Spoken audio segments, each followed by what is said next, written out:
krisis air bersih masih menjadi permasalahan di ibu kota. Bukan masalah kita pensiun bayar enggaknya itu, kita mau bayar kalau air kita dapat. Kita nggak dapat air, masa bayar pensiun? Sekarang kalau udah nggak ada air, uang pun susah. Gimana nggak stres ibu-ibu ya?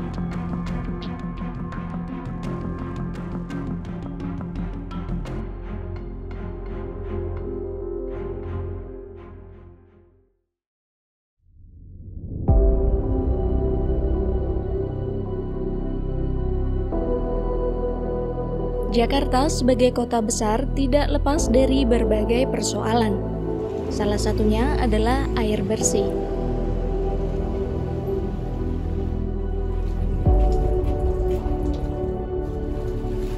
Sulitnya mendapatkan air bersih dialami oleh warga Muara Baru, Jakarta Utara.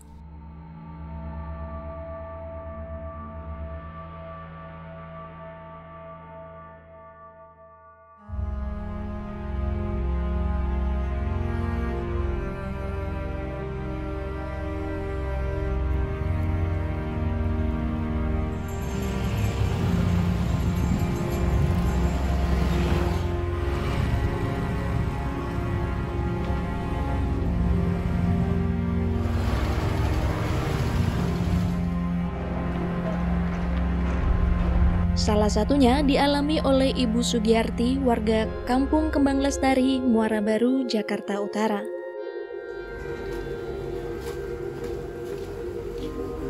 Air bersih di sini sulit didapat. Sebabnya adalah jaringan pipa PDAM belum masuk ke wilayah ini. Nah, setelah itu menangis, dia perempuan bernyanyi di atas panggung. Ya, tuh, keren kan tuh, kalah kan?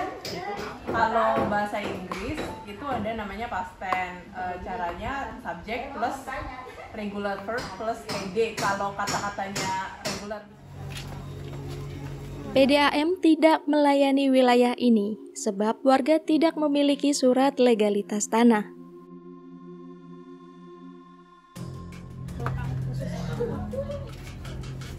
Ini yang di bor nih. Oh, yang waktu itu ibu kasih gambar. Iya. Ini kan di bawah nih. Gimana ya peralonnya nih? Gagal kan? Ini gagal, bukan gagal sih beras itu kan airnya kuning. Keluar air. Hidup gua sedih banget sih nggak punya air ya. Mama. Coba pengeboran minyak, coba pengeboran air. Iya. Ngebor tuh ruginya begini. Ngebor itu kayak saya ngebor kemarin 2 kali. Airnya ternyata kuning plus bau. Airnya nggak saya pakai tuh airnya. Ngebor kan kita nyuruh orang, kita juga bayar sekitar 3 juta. Itu ruginya kalau udah ngebor, ada petani jelek, tapi mau nggak mau kita harus bayar 3 juta. Kalau dulu saya air sumur nggak bayar Mbak, karena kan hasilnya hasil gotong royong tuh, bareng-bareng modalnya. Berhubung sumurnya terletak di depan rumah orang, sedangkan pemilik rumah itu udah pindah dijual, ya udah sekarang saya kalau air sumur saya bayar sebulan 100.000. Sumurnya ibu. Dulu barengan bikinnya rame-rame.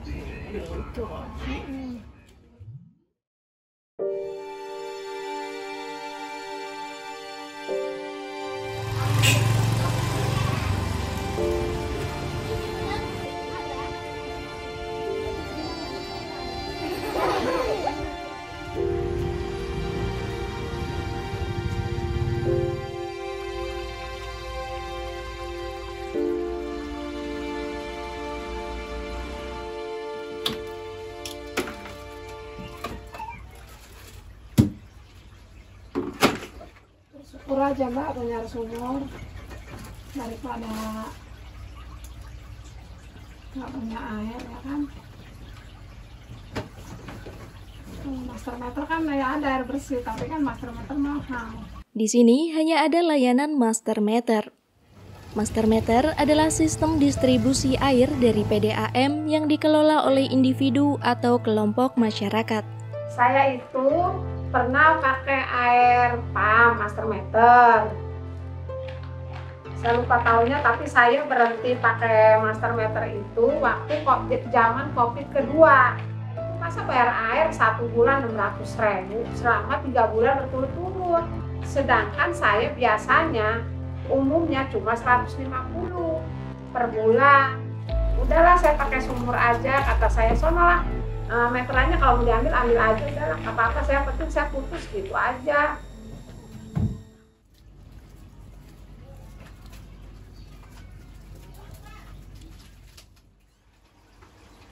Kalau rumah tangga Mbak, bersih rumah pasti juga butuh airnya banyak.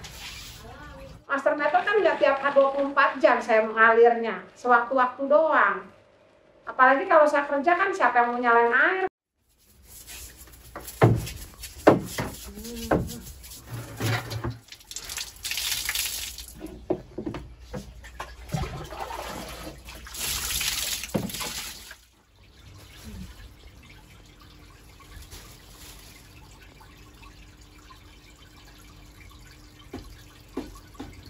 Jangan ditutup, panas loh.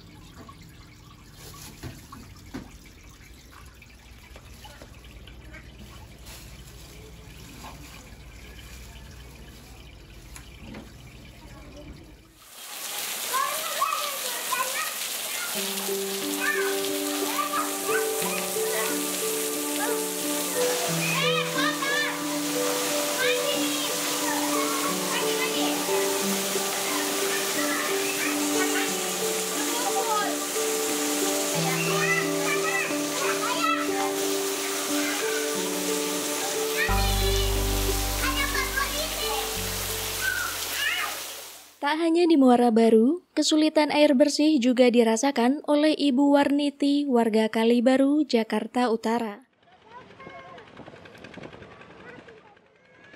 Di sini jaringan PDAM sudah ada. Namun untuk menyalurkan air hingga ke rumah, warga harus menggunakan alat bantu mesin pompa air atau Alkon.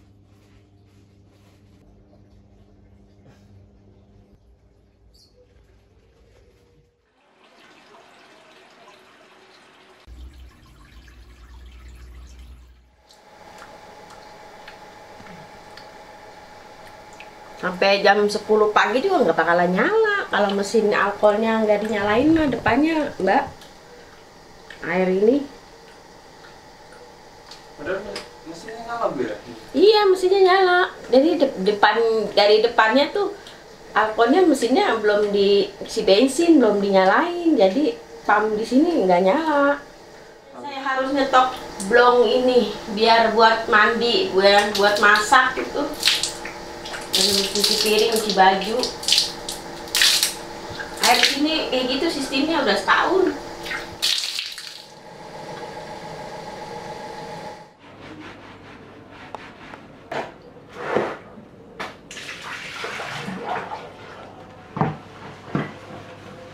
Kesel aja, gimana sih orang kesel karena airnya nggak keluar-keluar. Kadang kalau keluar mungutin duit 2000 dulu. Baru airnya keluar. Celana dulu, itu dulu, sepatu dulu. Satunya mana satunya?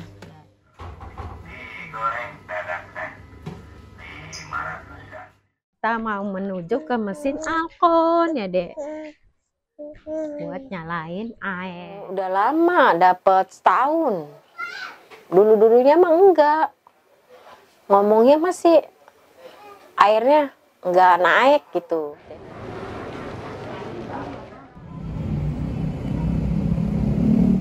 Biar bisa nyala pakai mesin Alkon ini, Mbak. Jadi warga bisa dapetin air.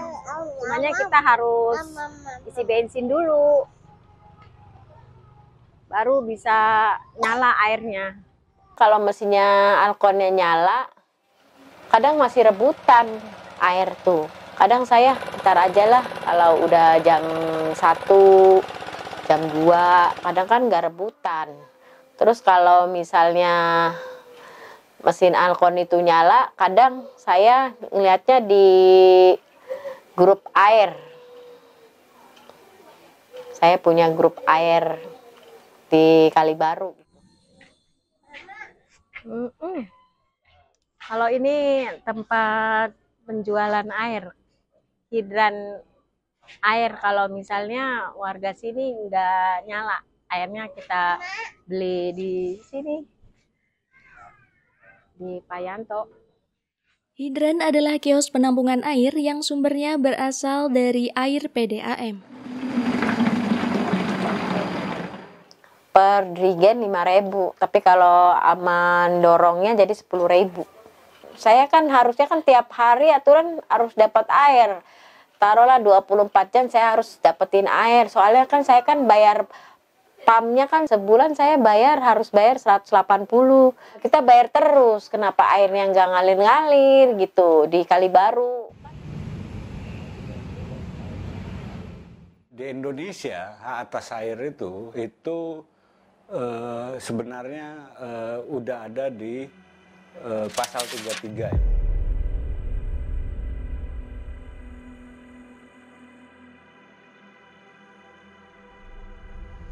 Lahir dari kebutuhan atau kewajiban untuk melayani tumpah darah Indonesia gitu, sebesar-besarnya kemakmuran rakyat. Jika air diperlakukan secara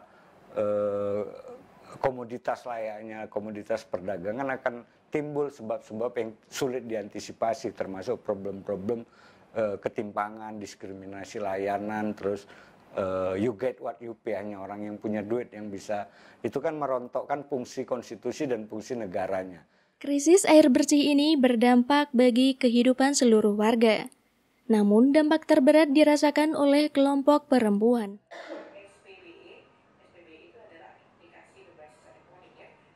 Dampaknya buat perempuan tentu saja air itu sangat esensial untuk kebutuhan perempuan.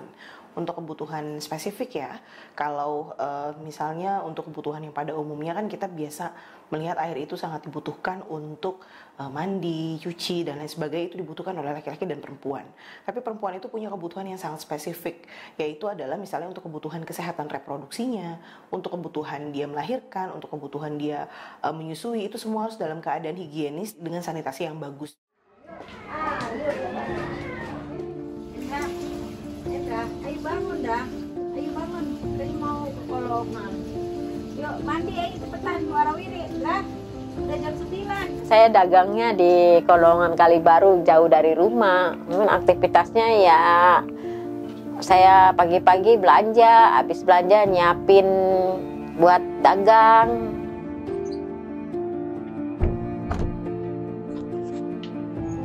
Bismillahirrahmanirrahim, mudah-mudahan jualannya habis. Jualannya kan harus dibawa pakai motor, warawiri. Ternyata tidak ada.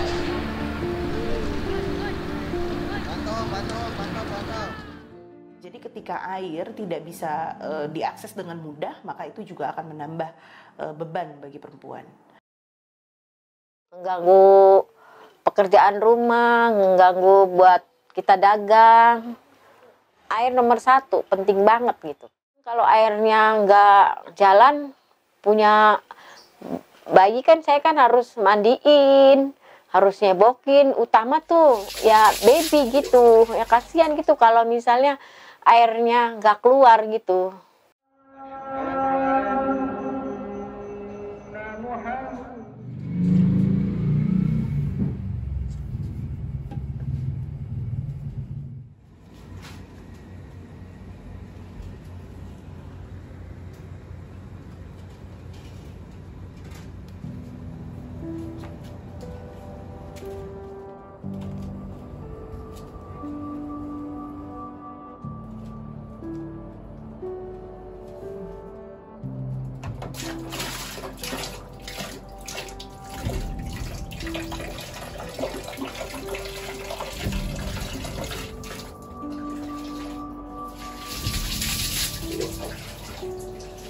Soal air tuh emosi, Mas. Emosinya gini, saya ibu rumah tangga yang enggak cuma ketiplak ibu rumah tangga. Saya juga kerja sampingan, apa aja lah ya intinya. Nah, kita udah capek, misalnya pulang kerja udah capek, air kamar mandi nggak ada air, otomatis kan kita teriak ke anak, ya kan? Anaknya kalau didengerin, kalau nggak mau kita lagi yang isi air.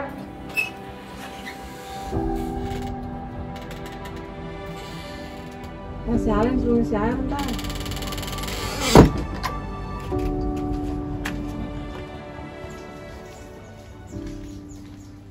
Misalnya air itu aksesibilitasnya, kualitasnya tidak baik, tentu saja itu sangat membebani perempuan. Oh, ngapain?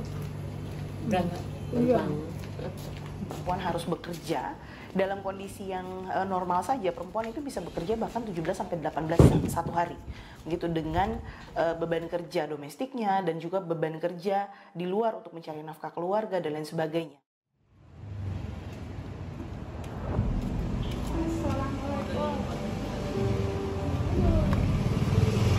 Jika air tidak ada, maka ini juga akan membebani perempuan sehari-hari karena perempuan masih dilekatkan oleh pekerjaan-pekerjaan domestik oleh sosialnya. Nanti langsung rebus air dong, ya. Air. Air. Nggak usah. Enggak ya, nggak usah ya. Biar aja, Ida aja. Akses air memang bukan persoalan mudah. Potensi konflik seringkali muncul. Satu lagi mana orang pamnya? Satu lagi.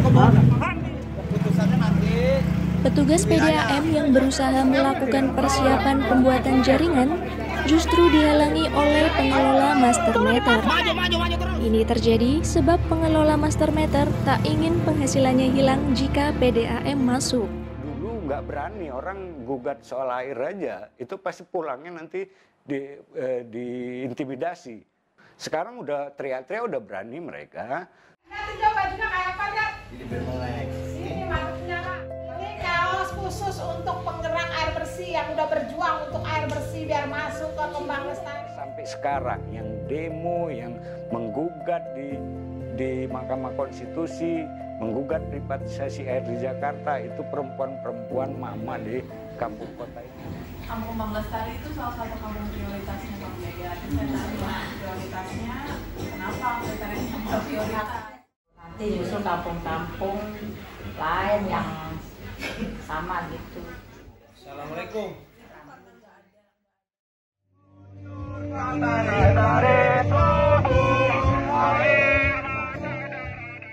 Tahun 2013 sampai detik ini tuh yang berjuang tuh ibu-ibunya. Kebanyakan ibu-ibunya, dan kalau bapak-bapak kan sibuk kerja gitu. Demo aja kebanyakan ibu-ibu yang demo. Kita sudah ke mana tuh, Balai Kota, sudah ke pengadilan menggugat, sudah terakhir Komnas HAM tuh terakhir. Dari Komnas HAM kayaknya ada lampu hijau tuh. Terus di Komnas HAM itu tembusan lagi ke Ombudsman. Itu baru tuh kayaknya ini mulai bergerak nih si Pam Jaya ini. Tapi yang nggak tahu juga ternyata ini merasa juga. Meski Pam Jaya menargetkan pendistribusian air bersih di DKI Jakarta dapat merata di tahun 2030, namun sepertinya target tersebut masih jauh untuk dirasakan bagi sebagian warga Jakarta. Banyak hal begitu yang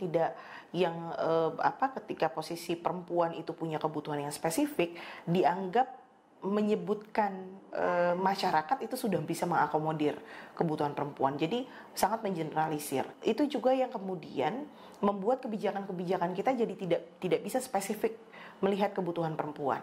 Di satu sisi misalnya perempuan juga banyak tidak terlibat di dalam proses pengambilan keputusan.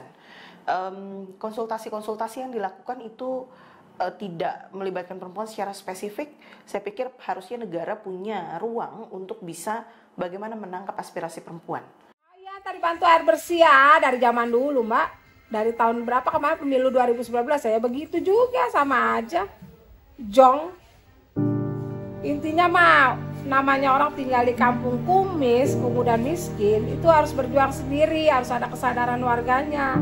Kalau warganya nggak punya kesadaran untuk berjuang ya tetap aja begitu-begitu aja. Gitu. Lagian pemerintah salah, warganya mau benar, mau bayar pajak, mau bertempat tinggal yang tempatnya legal, bayar PBB, listriknya yang benar, PLN biar bayar tiap bulan, air juga bayar tiap bulan, pemerintah dipersulit. Mudah-mudahan aja airnya lancar, terus enggak pakai mesin alkon lagi buat mengutin 2000 buat beli bensin. Air tuh kayak dulu lagi 24 jam ngalir. Siapa sih nggak mau mandi pakai air bersih?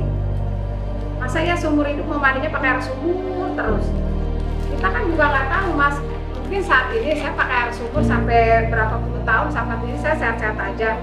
Kemudian hari kan anak cucu saya nggak tahu ntar bagaimana. Masa mau pakai air sumur terus?